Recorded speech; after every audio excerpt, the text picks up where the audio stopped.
C'était le plus beau jour de leur vie. Le 22 mai 2004, le prince héritier Felipe d'Espagne et la journaliste Laetitia Ortiz allaient se dire « oui » devant Dieu et quelques 1600 invités, dont de nombreuses têtes couronnées, dans la cathédrale Santa María la Real de la Almudena à Madrid. Publicité. La menace de nouveaux attentats planait sur le mariage royal si rien n'avait été laissé au hasard quant à l'organisation des noces de l'unique fils du roi Juan Carlos et de la reine Sofia. Deux imprévus se sont invités à la fête. Et le premier d'entre eux était lié à la sécurité de l'événement. 2 mois auparavant, le 11 mars 2004, Madrid avait connu une série d'attentats qui se sont avérés les plus meurtriers survenus en Europe depuis 1988. Plusieurs explosions dans des trains de banlieue avaient causé la mort de 191 personnes et fait quelques 1900 blessés.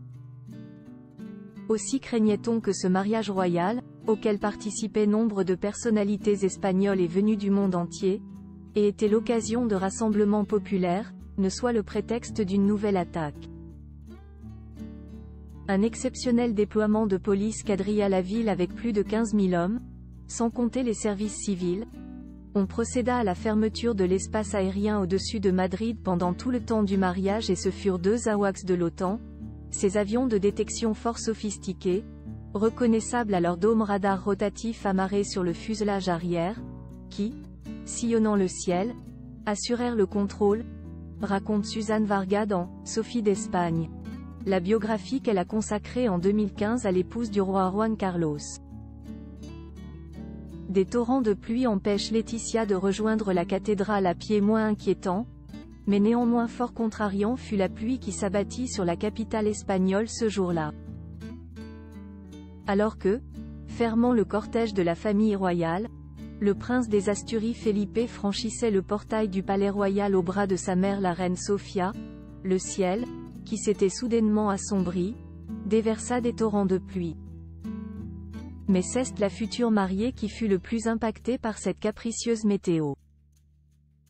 Présente également au palais royal, où elle était venue s'habiller, il était prévu que Laetitia rejoigne solennellement la cathédrale, au bras de son père Jésus Ortiz, à pied. Impossible compte tenu des trompes d'eau qui tombaient sur Madrid. L'automobile fut alors privilégiée.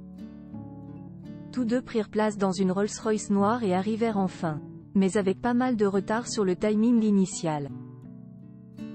Tandis que Laetitia renonçait à la spectaculaire déambulation rituelle, l'illustre assemblée, parfaitement rodée dans la dignité de son rôle, patientait fort courtoisement en échangeant quelques mots et quelques sourires. Mais celui dont la patience fut le plus fortement mise à l'épreuve fut le jeune prince qui, ayant pu respecter l'horaire prévu, se trouva seul, debout au cœur de la cathédrale, devant le maître-autel, scrutant le bout de la nef pendant 14 longues minutes, d'interminables minutes, rappelle Suzanne Varga.